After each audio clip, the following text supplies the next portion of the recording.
तो last class में हमने कोलराश लॉ तक बात की थी, ठीक है। एक तो उसको थोड़ा सा रिपीट करेंगे और एक बार लिमिटिंग मोलर कंडक्टिविटी से चलेंगे। देखो टर्म देखो क्या कहती है,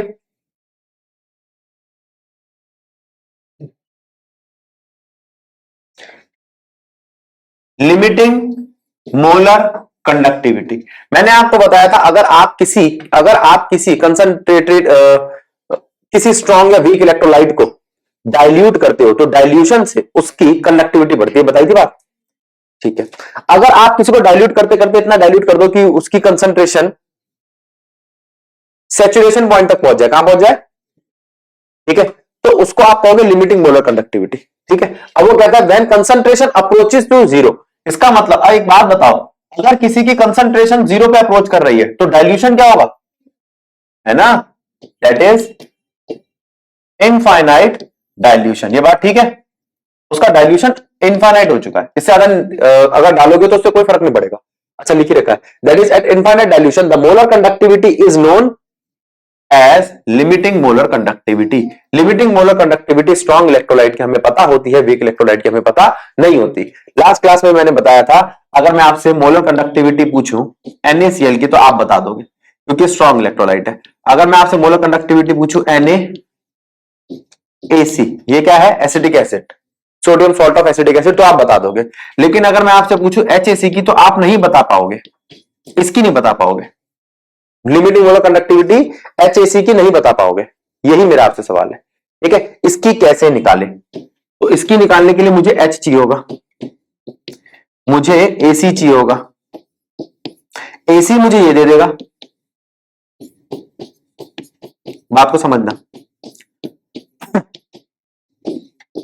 और H यहां नहीं है, H HCl दे देगा, ये बताया था ना लास्ट क्लास में, ठीक है। H आपको HCl दे देगा।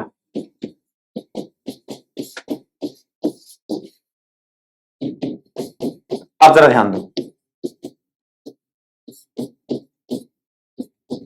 अब आपको Na हटाना है, हटा दो, आपको Cl हटाना है, हटा दो। तो हम करेंगे क्या, हम HAC पाने के लिए, हम HAC पाने के लिए हम पूरे के पूरे NaCl को लेंगे, पूरे के पूरे NaC हाँ NaC को लेंगे और उसमें से माइनस कर देंगे, NaCl माइनस करेंगे, पूरे के पूरे HCl को लेंगे, पूरे के पूरे NaC को लेंगे, उसमें से माइनस कर देंगे NaCl को, NaAC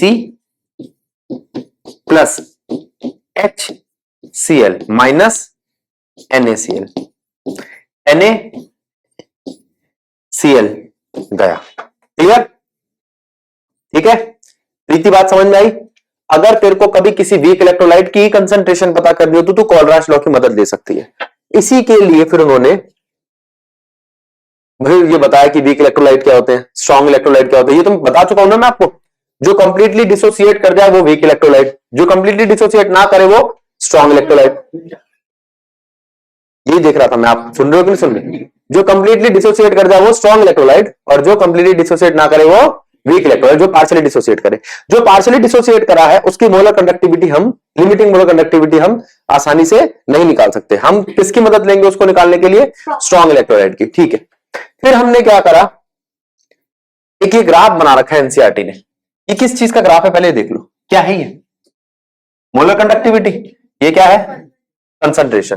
तो वो कह रहा है कि भैया मोलर कंडक्टिविटी का मैं रिलेशन दे रहा हूं आपको, किसके साथ, अंडर रूट सी के साथ। और वो कैसा रिलेशन दिख रहा है, यहां तो इनवर्स दिखाई दे रहा है ये, लेकिन मैं आपसे पूछ रहा हूं ये हो क्या रहा है, ये जो ब्लू कलर का इन्होंने ग्राफ बनाया एनसीईआरटी ने, एनसीईआरटी उससे क्या बताना चाह रही है, एनसीईआरटी बताना चाह रही है CH3COH एक वीक है, हाँ जी वीक है, तो वो ना तो कभी यहां के मिल रहा ना यहां के मिल रहा, लेकिन जो स्ट्रॉन्ग KCl है उसका मिल गया पॉइंट आपको, हाँ यहां पर और यहां पर। तो वो कह रहा है KCl जो है ना, इसके लिए कंडक्टिविटी कहां पे फाइनलाइज करेगी वो मेरे लिए ढूंढना आसान है डाइल्यूट करने से, ठीक है। कंसंट्रेशन की वैल्यू को कम करता जाऊंगा तो मुझे एक पॉइंट पर उसका लैम्डा नॉट एम मिल जाएगा, क्या मिल जाएगा, लैम्डा नॉट एम। लेकिन यहां पर बताना कहां जाके मिलेगा, तो मिल रहा है, नहीं मिल रहा, ये यहां कहीं मिल रहा है, नहीं ये वीक इलेक्ट्रोलाइट है, तो इस इक्वेशन से हमें पता चलता है किसी वीक इलेक्ट्रोलाइट के लिए, किसके लिए, किसी वीक इलेक्ट्रोलाइट के लिए मैं पता नहीं लगा सकता उसका लैम्डा नॉट एम। मैं उसको पता लगाने के लिए किसकी मदद लूंगा, एक से ज्यादा स्ट्रॉन्ग इलेक्ट्रोलाइट्स की, जो उसके आयनिक कंपोजिशन को बना के दे दे। ठीक है, जैसे CH3COH चाहिए ना आपको, तो आप एक तो कहीं ना कहीं से CH3COO माइनस उठा लो किसी स्ट्रॉन्ग इलेक्ट्रोलाइट में से, और कहीं ना कहीं से H उठा लो। तो H तो मुझे HCl दे देगा, कौन दे देगा, और ये दे देगा मुझे CH3COONA। और जो ज्यादा लग रहा है आपको, जैसे इसमें Na फालतू लग रहा है, उसमें Cl, उसको माइनस कर दो। ठीक बात, बशर्ते वो भी एक स्ट्रॉन्ग इलेक्ट्रोलाइट हो। ये बात क्लियर है, ये बात समझ में आ गई, ये ग्राफ समझ में आ गया। अगला page, example.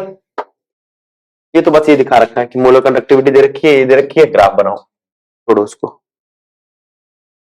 कोलरास law of independent migration of ion, ये कोलरास लॉ के बारे में बता रहा है कि अगर मैं हाँ बोल बोल बेटा बोल, दो अलग अलग सॉल्ट्स के आयन्स उठाता हूं, इसको बोल दो आयन 1 और ये आयन 2। अब ये कहां से उठाएं, कहीं से भी उठाएं, लेकिन वो दोनों मिलके अगर आपका सॉल्ट बना रहे हैं, ये किसी से उठाए, ये किसी से उठाए, और वो मिलके आपका सॉल्ट बना रहे, तो सॉल्ट की भी लैम्डा नॉट सॉल्ट ये दे देंगे, चाहे वो सॉल्ट अब स्ट्रॉन्ग हो चाहे वीक हो। ठीक है, एक बार पढ़ो। ये लॉ स्टेट करता है, the law states that the limiting molar conductivity of electrolyte can be represent as the sum of individual contributions of the ions और कैटायंस। ठीक है, तो एनायन और कैटायंस, तो वो कह रहा है ये जो एनायन और कैटायंस है, ये रहा एनायन, ये रहा कैटायन, और ये रहा आपका उनसे बना हुआ सॉल्ट। यही तो पीछे बात करिए, अभी देखो बन गया।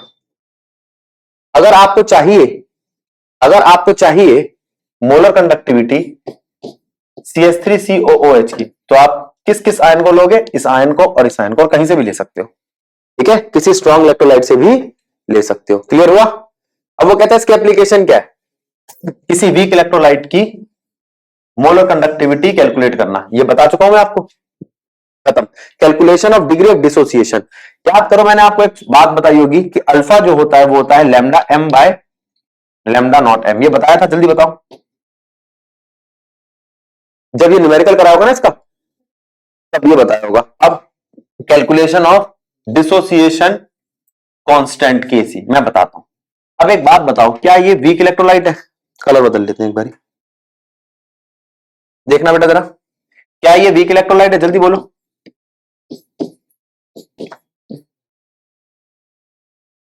इससे और धीमे आवाज में बोल ले, आना तो बोल बेटा, तो बोलना, फिर क्यों नहीं बोल रही, पता नहीं तेरे को क्या है स्ट्रॉन्ग और वीक, कौन सा है बताइए, वीक है कि स्ट्रॉन्ग है। हाँ, अगर ये वीक इलेक्ट्रोलाइट है तो ये क्या है, ये उसके आयनिक फॉर्म है। मैं तेरे से पूछ रहा हूं अगर वीक इलेक्ट्रोलाइट है तो वीक इलेक्ट्रोलाइट ही इक्विलिब्रियम बनाते हैं, इस बात को जानते हो। चलो एक स्ट्रॉन्ग ले लेते हैं,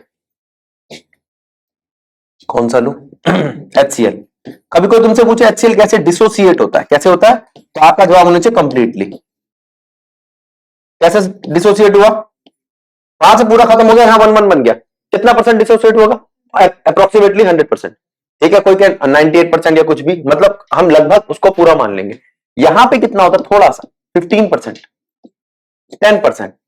उस डिसोसिएशन को डिग्री में मेजर करते हैं हम, क्या कहते हैं, डिग्री ऑफ डिसोसिएशन। अंचिता क्या कहते हैं, डिग्री ऑफ डिसोसिएशन। गलत बात है। अब क्या तेरे को डिग्री ऑफ डिसोसिएशन समझ में आ गया, तो डिग्री ऑफ डिसोसिएशन यहां पे हमने अल्फा से दिखा दिया। अरे एक लाइन लिखना भूल गया, इनिशियल।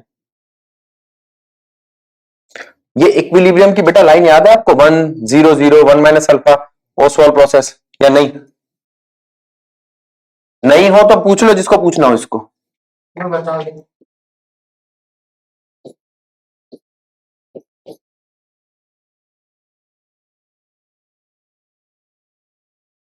ए बी एक सॉल्ट है, वो डिसोसिएट करता है A प्लस B माइनस में। ठीक है, 1 0 0, 1 में से गया कुछ alpha, alpha alpha, C 1 minus alpha, C alpha, C alpha.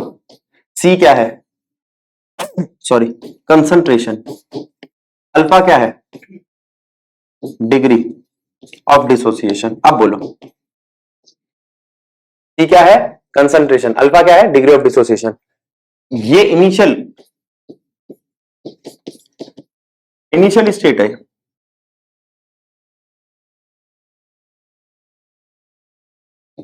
Initially जब टी 0 था तब वाली बात है, ये एट टाइम टी। अब इस एट टाइम टी को इक्विलिब्रियम भी कह सकते हैं, और ये कंसंट्रेशन एट टाइम टी,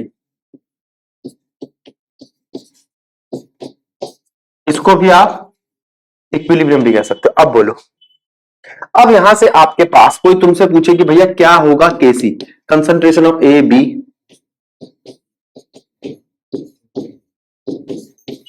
और A B. Concentration of A क्या है? C alpha.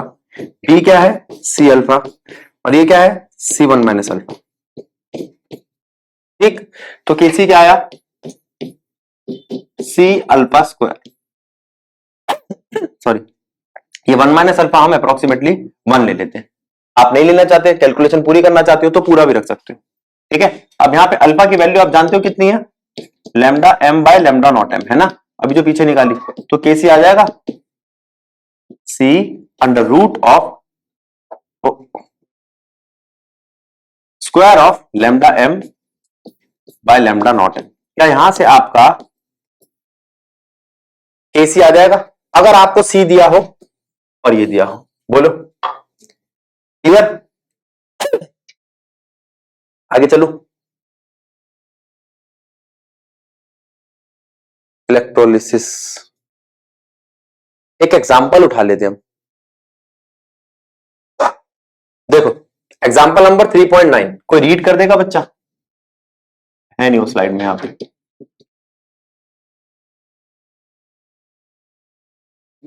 हाँ बेटा बोल।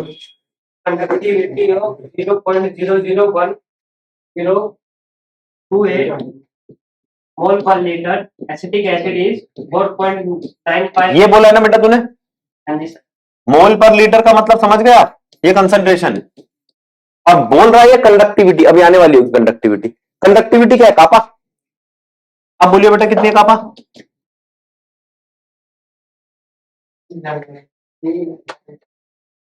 392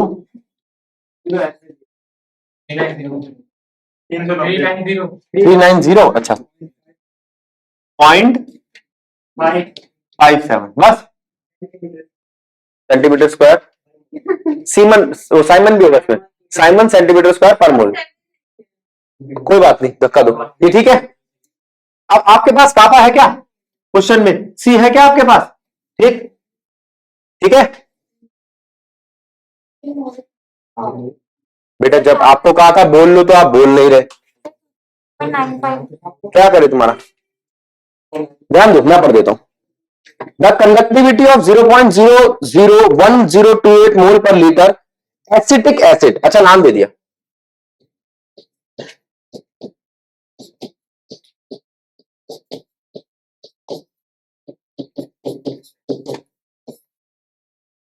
एसिटिक एसिड इज 4.95 इंटू 10 की पावर माइनस 5। अच्छा इसने गलती से दूसरी वाली वैल्यू बोल दी, 4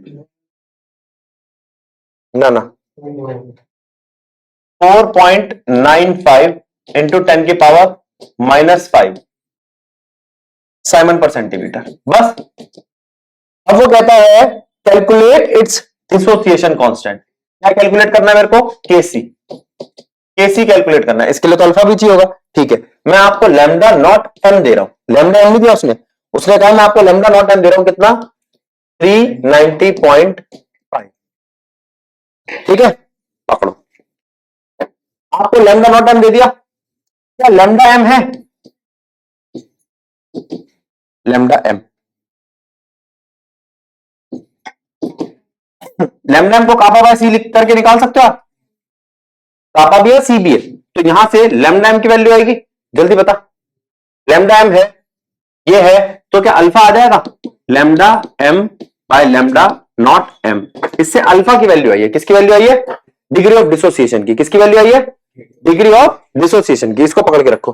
फिर उसके बाद आप ये बोल सकते हो 100, 1 में से गया alpha, alpha alpha, C 1 minus alpha, C alpha C alpha. K C क्या हो जाएगा? C alpha C1 minus alpha, C से सी काट दो, बचा क्या? अल्फा है तुम्हारे पास, सी की वैल्यू पढ़ना 0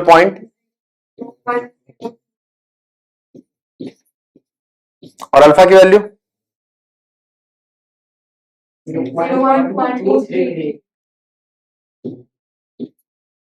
0. अच्छा, इसको सॉल्व करके आइए, है ना। अभी मैं ऐसे लिख रहा हूं, lambda m bye lambda not m का स्क्वायर। अब इसको पकड़ के रखो, यहां से केसी आ गया। अब सुनो, केसी आपके पास आ गया, अगर वो अल्फा मांगता तो अल्फा आपके पास आ गया, लैम्डा m आपके पास आ गया। यही 3 क्वेश्चन पूछ सकता है इससे। ठीक, इस एग्जांपल को रीड करो, फिर आगे बढ़ते हैं। अब हम बात कर रहे हैं किसकी? इलेक्ट्रोलिसिस की। अच्छा, इलेक्ट्रोलिसिस है क्या? किसी आयनिक कंपाउंड को आयनिक एक्वस आयंस में कन्वर्ट करना हो तो उसे हम क्या कहते हैं? आयनाइजेशन। ठीक है, आयनाइज कर दिया उसको हमने। इलेक्ट्रोलिसिस में हम क्या करते हैं? आयनिक हो या नॉन आयनिक हो, अगर नॉन आयनिक है और फिर उसको आयन में तोड़ा तो डिसोसिएशन, पहले से आयनिक है फिर उसको आयन में तोड़ा तो आयनाइजेशन, आयनाइजेशन के साथ साथ उसको किसी एक्वस या मोल्ट किसी स्टेट में और ला दे जिससे वो कंडक्ट कर सके तो इलेक्ट्रोलिसिस। पहले इसको देखो, ये क्या है? ये क्या है? ये आयनिक सॉलिड है। कौन सा सॉलिड है? और ये आयन में बन गया। कैसे है? गैसियस। तो क्या करा मैंने? आयनाइजेशन। अब ये बताओ ये क्या है? ये कोवलेंट है। क्या है ये? अगर मैंने इसे तोड़ा तो ये क्या हो गया? डिसोसिएशन। अगर आयन में कन्वर्ट किया, आयन में कन्वर्ट किया आयनिक सॉलिड को तो आयनाइजेशन। तो क्या होगा? आयनाइजेशन। और ये डिसोसिएशन। अगर मैंने उसको एक्वस बना दिया तो NaCl को डिसोसिएट करके Na एक्वस। तो एक्वस बनाने के लिए मेरे को एक एंथैल्पी और चाहिए होगी, हाइड्रेशन। कौन सी एंथैल्पी चाहिए होगी? हाइड्रेशन। तो वो कहता है किसी आयनिक सॉलिड को पहले तोड़ो और डिसोसिएट करो और उसके बाद क्या करो? एक्वस बनाओ। तो कौन कौन सी एंथैल्पी चाहिए? लैटिस एंथैल्पी होती है आयनिक सॉलिड को आयनिक गैसियस आयन बनाने के लिए, और उसको एक्वस बनाने के लिए हाइड्रेशन एंथैल्पी। इस पूरे में उसने मैंने क्या कर दिया? उसको सोल्यूशन बना दिया, एंथैल्पी ऑफ सोल्यूशन दे दी। चलो, ऐसा करने के लिए मुझे एक बार उसको गैसियस आयन और एक बार उसको हाइड्रेशन एंथैल्पी देनी पड़ी। इन दोनों को जोड़कर जो बनी एंथैल्पी ऑफ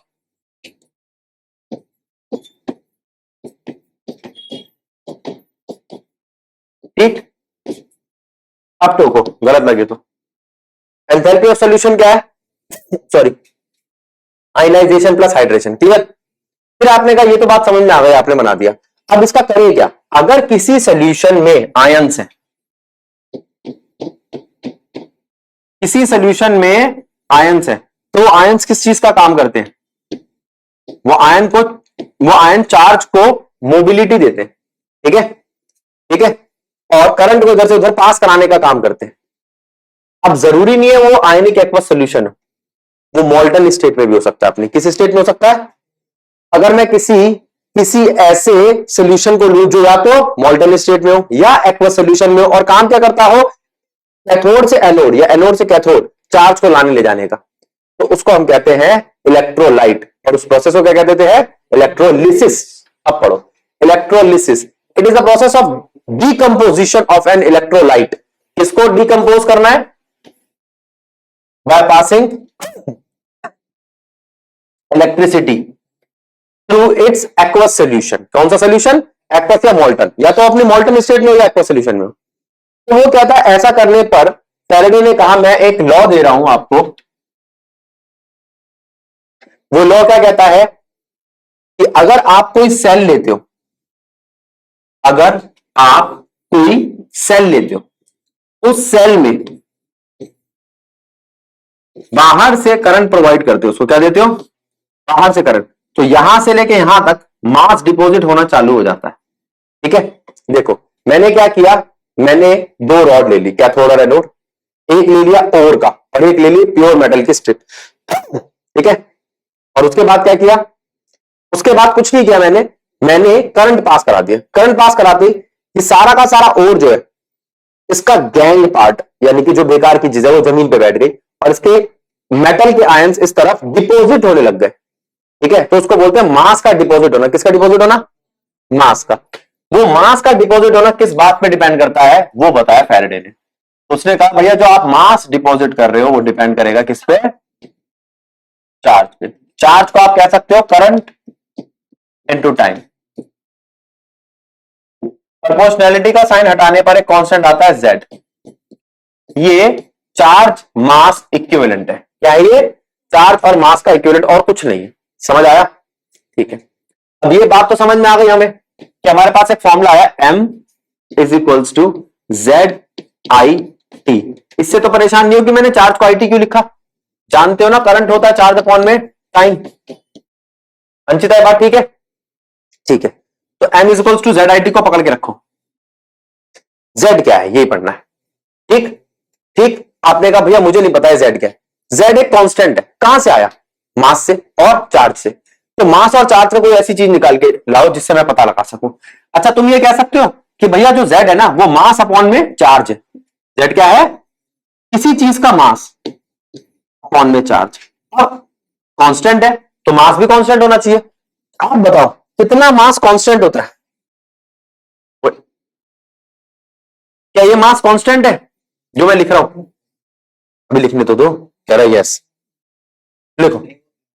ये क्या लिखा है? कौन सा मास लिखा है? क्या मॉलिक्यूलर मास कांस्टेंट है? क्या मॉलिक्यूलर मास कांस्टेंट है? हाँ। चार्ज कौन सा कांस्टेंट है?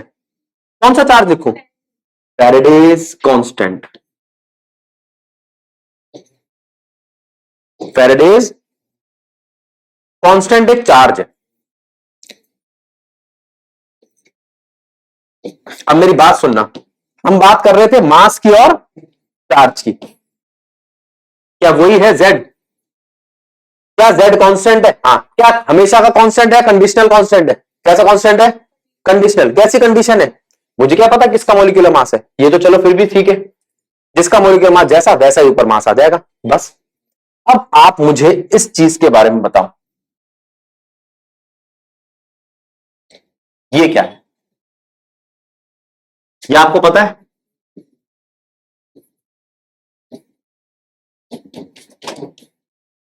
मोल कंसेप्ट पता है? क्या क्या चीजें आती थी मोल कंसेप्ट में?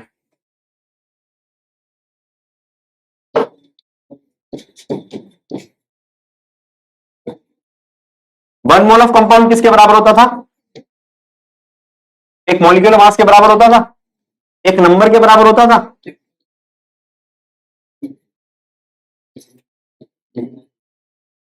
और एक चार्ज के बराबर होता था। अब आप कहोगे NF क्यों? क्योंकि है ना number of electrons transfer.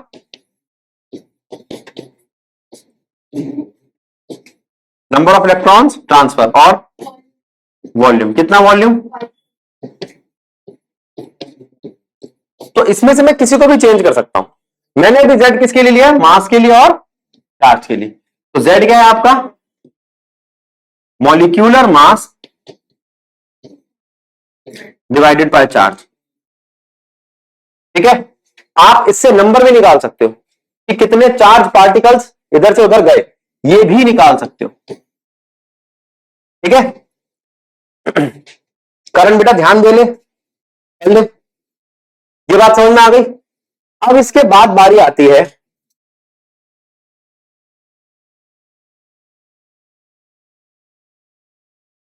Question की।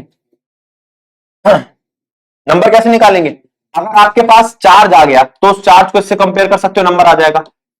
चार्ज को मास से कंपेयर कर सकते हो, मास आ जाएगा। या मास को नंबर से कंपेयर कर सकते हो, या वॉल्यूम से, किसी को भी किससे भी कंपेयर कर सकते हैं। अब हम एक क्वेश्चन उठाते हैं, एग्जांपल नंबर 3.10, और सुनेंगे सारे बच्चे क्या कह रहे हो एग्जांपल। वो कह दो नंबर ही तो बेटा। ठीक है, ये बेटा ये वो नंबर नहीं है, ये वाला नंबर होता है एवोगैड्रो नंबर, ये नंबर होता है number of electron transfer, NF. अभी तो पढ़ाया पूरे चैप्टर में। एनएफ अलग चीज है, वो एन अलग चीज है। आगे देखो एग्जाम्पल क्या कह रहा है, example 3.10, A solution of copper sulfate is electrolyzed for 10 minutes with a current of 1.5 ampere. पकड़ लो बेटा, क्या क्या चीजें दे रहा है। एक सोल्यूशन है कॉपर सल्फेट का, किसका सोल्यूशन है? क्या आप जानते हो कॉपर सल्फेट किसमें टूटेगा? चार्ज दिख गया कॉपर आयन का आपको? तो कॉपर आयन 2 इलेक्ट्रॉन देगा या 2 इलेक्ट्रॉन लेगा, तो नंबर ऑफ इलेक्ट्रॉन ट्रांसफर कितने होंगे? इसको पकड़ के रखो, नंबर ऑफ इलेक्ट्रॉन ट्रांसफर मिल गया आपको।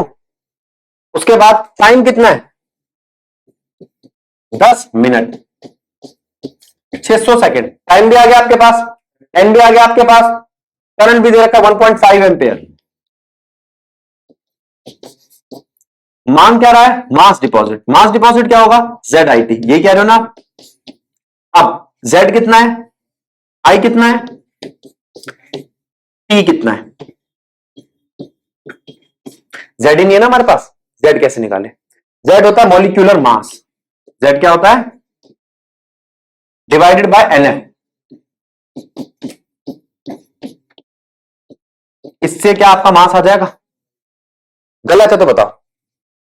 अब कोई क्या भैया मैं इससे नहीं करूंगा, मैं तो मोल कंसेप्ट से करूंगा, मेरे को वो बिल्कुल बेसिक वाला तरीका पता। आपने तो फैराडे का फॉर्मूला लगा दिया, मैं बेसिक वाले फॉर्मूले से करूंगा। तो मोल कंसेप्ट पे जाना है इस पेज पे। देख अब जो तू पूछ रही थी, मोल कंसेप्ट का फायदा क्या है? ये सिर्फ मास और चार्ज का रिलेशन है। मोल कंसेप्ट सबका रिलेशन है, नंबर ऑफ मोल्स भी निकाल सकते हो। ठीक है, पहली बात आपको चार्ज दिखाई दे रहा है, एनएफ दिखाई दे रहा है, आपको मास दिखाई दे रहा है। ठीक है, मैं आपसे कहता हूं इस क्वेश्चन में क्या क्या दिया हुआ है। इस क्वेश्चन में दिया है ये टाइम और करंट, बताना चार्ज कितना हुआ? क्या ये चार्ज है? फिर आप ये लिख सकते हो कि यहां पर एन भी दिया हुआ है 2, तो 2 को अगर मैं एफ से मल्टीप्लाई कर दूं तो ये कितना आ जाएगा? एनएफ। कौन सा एनएफ? जो हमेशा कांस्टेंट रहता है। अब आप कहोगे 2 इंटू 96500 चार्ज कितना मास डिपॉजिट करता है? यहां से देख के बताओ, एनएफ चार्ज कितना मास डिपॉजिट करता है? कितना? मॉलिक्यूलर 63.5। अब कुछ बच्चे पूछ सकते हैं भैया क्या कॉपर सल्फेट में सिर्फ कॉपर कॉपर है? नहीं, डिपॉजिट लेकिन सिर्फ कॉपर ही होगा। मेटल को देखेंगे जो डिपॉजिट होगा। डिपॉजिट कौन होगा? मेटल। ठीक है,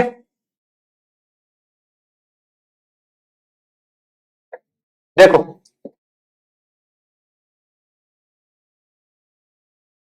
हाँ क्या बोला था मैंने अभी आपको? तो मैंने कहा क्या यहां से इस चार्ज से इतना मास आ जाएगा, लेकिन 900 कूलम से कितना चार्ज आएगा? 900 कूलम। क्यों? क्योंकि क्वेश्चन में 900 कूलम ही तो दिया है। तो 63.5 डिवाइडेड बाय 296,500 मल्टीप्लाइड बाय 900। क्या ये वही है? चेक कर लो, है ना? तो ऐसे करो वैसे करो कोई फर्क नहीं पड़ता। इसमें तो बहुत फायदा है, आप इससे कुछ भी निकाल सकते हो। जरूरी नहीं है वो यही पूछे कि इस इतने चार्ज से इतना करंट देने से कितना मास डिपॉजिट हुआ। ये तो इस क्वेश्चन के लिए इस चैप्टर में मास ही पूछते हैं, लेकिन अगर वो पूछे नंबर कितने डिपॉजिट हुए तो आप कहोगे कि भैया 2 इंटू 96500 से जो नंबर ट्रांसफर होते हैं या डिपॉजिट होते हैं वो होते हैं 6.022 10 की पावर 23। इतने आयंस, तो इतने पे कितने होंगे?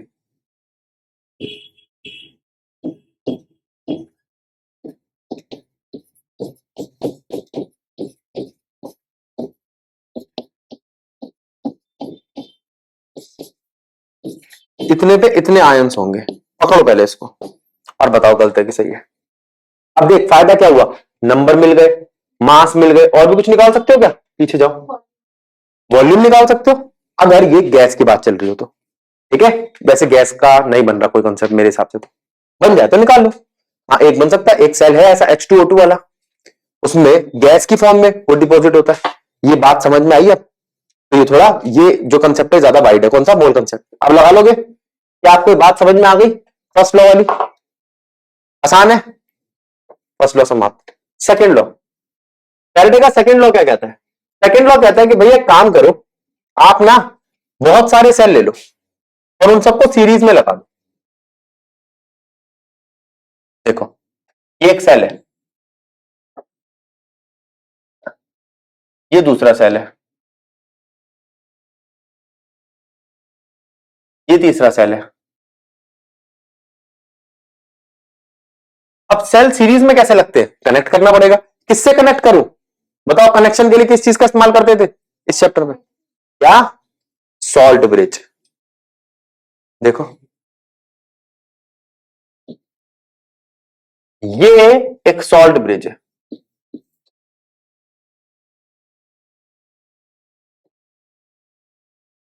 एक ये बन गया, एक ये बन गया। क्या ये थोड़ा बहुत सीरीज जैसा लग रहा है?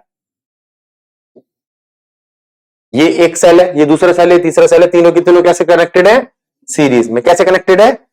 लेकिन इसका एक इलेक्ट्रोड यहां पर है और एक इलेक्ट्रोड यहां पर है। ये लो, आप पूरे सिस्टम को देखो और समझो। पूरे सिस्टम को देखो और ये देखो इस पूरे सिस्टम में क्या क्या चीजें हैं।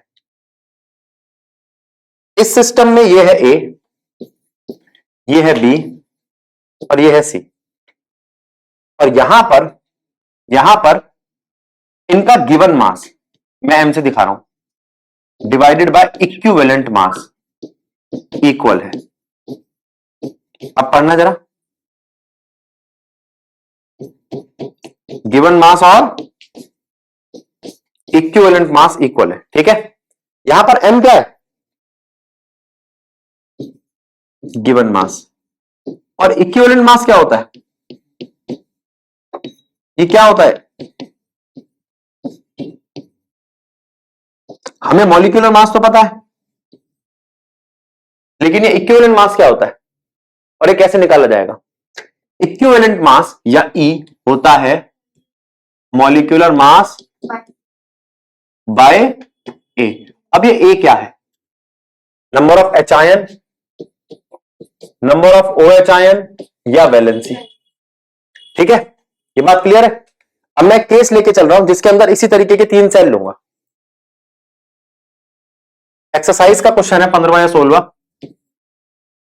3 सेल ले रहा है वो, एक है CuSO4, एक है ZnSO4,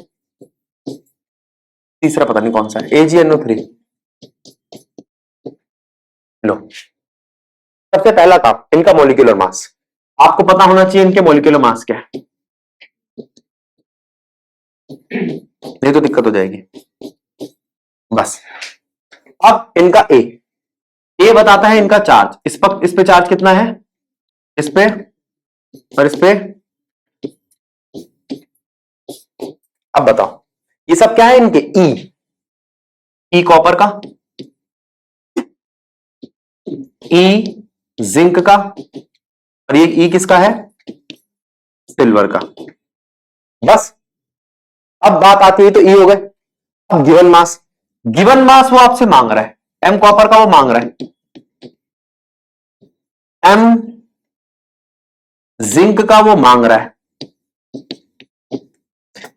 एम एजी का उसने दिया हुआ है 1.45 ग्राम एजी का दिया हुआ है। तो वो कहता है भैया आप ऐसा नहीं लिख सकते कि एम जेड एन जो है, जो मुझे निकालना है, divided by E Z N equal हो जाएगा M A G divided by E A G. Check करते, ये है, ये है, ये है, ये आ जाएगा। चेक कर लो आप। क्लियर?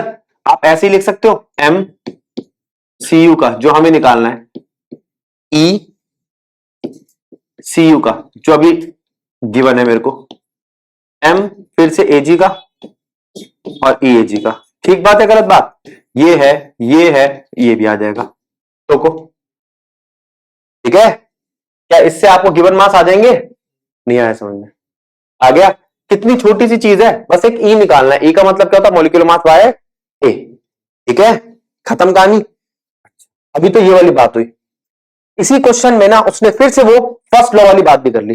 वो कहता है मैं आपको ना 1.45 ग्राम डिपॉजिट करने में कितना टाइम लगेगा ये पूछ रहा हूं। क्या गिवन मास दे दिया उसने।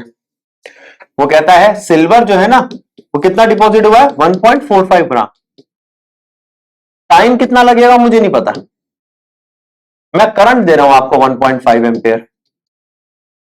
क्या क्या दे दिया, गिवन मास दे दिया। अब आप बताओ आपके पास ये फॉर्मूला है ZIT। अब मुझे खोल खोल के सारी चीजें बता दो।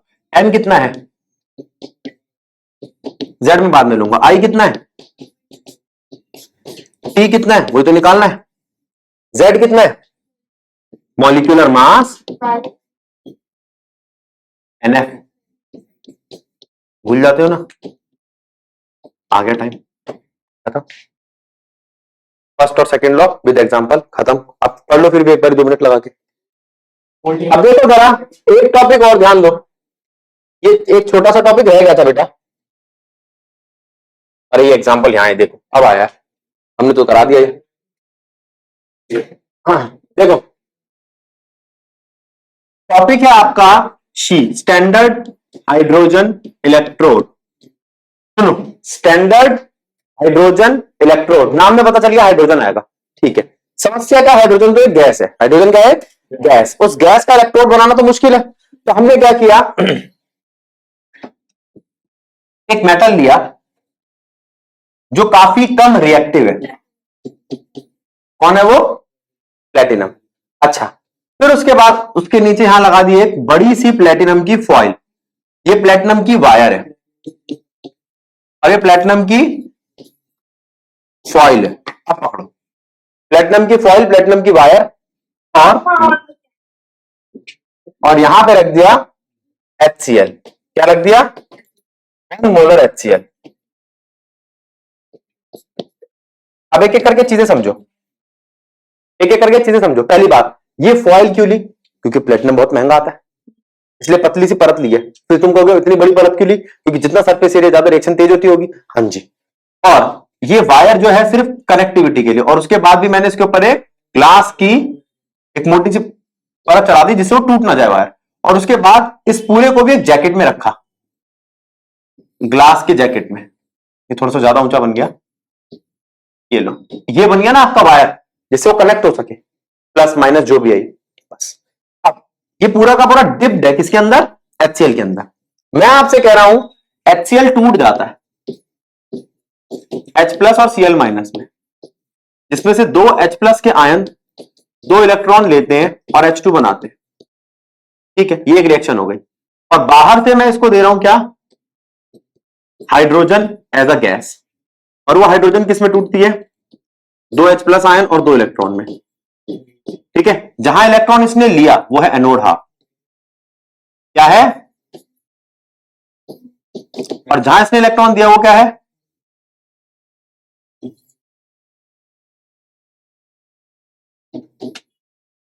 Cathode half.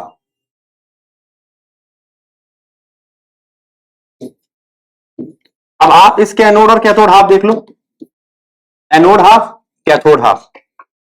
एक एनोड हाफ में आपने H2 आपको मिला, कैथोड हाफ में आपने H2 दिया, H आयन तो कट गए, 2 इलेक्ट्रॉन भी कट गए, तो तुम कहोगे H2 दिया H2 मिला, तो काम क्या हुआ, कुछ नहीं। मैं यहां पर देता हूं हाइड्रोजन और 1 मोलर HCl उससे बाहर भेज देता है हाइड्रोजन, तो मैंने दिया क्या हाइड्रोजन, मुझे मिला क्या हाइड्रोजन, तो शी का वर्क क्या होता है 0.00 वोल्ट। इसका मतलब E0 वैल्यू जो है शी की, वो ये बताती है कि कोई काम नहीं हुआ।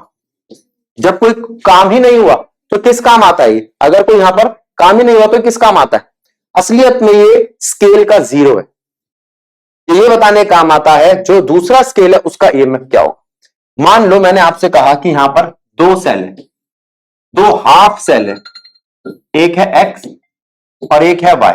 2 हाफ सेल है, एक है X और एक है Y, ठीक है बेटा। तो X सेल का EMF क्या होगा, Y सेल का EMF क्या होगा, तो तुम कहोगे हमें क्या पता भैया, दोनों ही नहीं पता।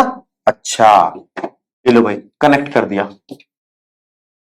यहां गैल्वेनोमीटर लगा दिया, अब बताना रीडिंग क्या आई 3.7। अगर वेरिएबल दो हो तो आप पता नहीं लगा सकते हो 3.7 किसका है। ऐसा हो सकता है इसका 1.7 हो, उसका 2 हो, ऐसा हो सकता है इसका 2 हो, इसका 1.7 हो, इसका 1.5 हो, उसका 2.2 हो, तो इसकी तो इनफाइनाइट वैल्यूज हो सकती है, पॉसिबिलिटीज, ठीक है। तो गलत है। हमने कहा भैया एक तो नोन रखो, वो एक नोन कौन है, शी। अब यहां खास बात यह है कि अगर शी मैं इधर रखता हूं और इधर रीडिंग आ जाती है तो मुझे पता चल जाता है ये वाला हाफ था एनोड, वाला हाफ था कैथोड। तुमने कहा भैया यहां पे रीडिंग ही नहीं आई, रीडिंग तो पलट नहीं पर आई, तो भी पता चल गया यहां कोई रीडिंग नहीं आई, नो रीडिंग, तो पलट दो, शी को उधर लगा दो। तो शी की खासियत क्या है, शी दोनों तरफ लग सकता है। अब मेरे को एक बात बताओ, अगर कोई आपसे कहे कि एनोड कैसा है, नेगेटिव, कैथोड कैसा है, पॉजिटिव, जीरो क्या है ना, नेगेटिव ना, तो जीरो तो नेगेटिव की जगह भी लग सकता है और पॉजिटिव की जगह भी लग सकता है, यही खास बात थी। अगर इसको उधर लगाया और इसने फिर रीडिंग दी तो इसका मतलब ये एनोड है, उधर लगाया इधर लगाया और उधर वाले रीडिंग दी तो ये कैथोड है। इससे मुझे पता चल गया वो कौन है, वो पॉजिटिव है नेगेटिव है। और पॉजिटिव नेगेटिव के बाद उसका मैग्नीट्यूड क्या है, वो गैल्वेनोमीटर ने दे दिया, ठीक है। अगर मान लो इसकी वैल्यू 1.3, इसका मतलब इसकी वैल्यू 1.3 थी, ठीक है। अब यहां लगाया, अब इसकी वैल्यू कितनी है, 2.4, तो इसका मतलब मैं अगर इन दोनों सेल्स को लगाता हूं तो एक है -2.4 और एक है +1.3, हो गया काम, दोनों के आधे आधे सेल की वैल्यू पता चल गई। तो कोई तुमसे पूछे शी की यूटिलिटी क्या है, शी जो है वो किसी भी हाफ सेल का स्टैंडर्ड इलेक्ट्रोड पोटेंशियल, एसईपी, पता लगाने में मदद करता है, स्टैंडर्ड इलेक्ट्रोड पोटेंशियल। तो शी क्या पता लगाने में मदद करता है, किसी का क्या स्टैंड। दूसरा, इसका खुद का तो कुछ काम है नहीं, ये खुद तो कोई पोटेंशियल देता नहीं है, तो ये दूसरा जो चीज है वो पॉजिटिव है नेगेटिव है बताने में मदद करता है, वो कैथोड है या एनोड है, ठीक है। तीसरा, अगर मैं कहूं मैं दोनों के दोनों शी लगा दूं तो रीडिंग क्या आएगी, जीरो। काम हो रहा है, हाँ शी लगने में काम तो हो रहा है, लेकिन वो इक्विलिब्रियम पर बैठा हुआ है, जो ले रहा है वही दे देता है। दोनों तरफ से लग सकता है, कैथोड एनोड की तरफ से लग सकता है, ये भी एक बात है, ठीक है। इसकी वर्किंग कैसी है, दोनों तरफ काम करती है। तो ये कुछ यूटिलिटीज है शी की। तो कोई तुमसे पूछे फलाना फलाना सेल का पता लगाओ कि वो काम कर रहा है कि नहीं कर रहा, तो आप क्या कहोगे, हम उसके साथ में शी लगा देंगे और उसकी नॉट वैल्यू पता लगाएंगे, ठीक है। अगर पॉजिटिव वैल्यू आ रही है तो पता चल जाएगा कि हाँ ये काम कर रहा है एज अ कैथोड, और अगर नहीं आ रही है तो हम पलट देंगे, पलटने से पता चल जाएगा ये काम कर रहा है एज अ एनोड। ऐसे करके हम किसी भी सेल का पता लगा सकते हैं। अब आपने कहा भैया हमने एक सेल लगाया ना, कैथोड काम कर रहा ना एनोड काम कर रहा, वो हाफ सेल ही नहीं है, जरूरी थोड़ी हर कॉम्बिनेशन हाफ सेल बन जाए, समझे। ठीक है, मैं तो लक्कड़ का इलेक्ट्रोड लगाऊंगा, नहीं कर रहा काम वो, ठीक है। तो शी इस काम आया, और कौन सा बेस्ट है पता लगाने काम आया भाई, जितना बड़ा ई, अब यहाँ -2.4 और 1.3 था, तो डिफरेंस करेंगे तो 1.3 में से -2.4 गया तो 3 से ज्यादा वैल्यू और 3.7, किसी की 4.2 आ रही है, तो जितनी बड़ी वैल्यू उससे क्या पता चला मुझे कि उतना ज्यादा ईएमएफ प्रोड्यूस कर रहा है वो सेल पर सेकेंड। तो ये थी शी, ठीक है, स्टैंडर्ड हाइड्रोजन इलेक्ट्रोड, जिसके अंदर हम प्लेटिनम की वायर लेते हैं, प्लेटिनम की फॉइल लेते हैं, क्योंकि वो नॉन रिएक्टिव होती है, उसको ग्लास से ढक देते हैं क्योंकि बहुत महंगी होती है, इसके कम ही लिया था। फिर उसके बाद हाइड्रोजन देते हैं और हाइड्रोजन ही निकलती है, हाइड्रोजन देते हैं, और यहां आपका चैप्टर समाप्त।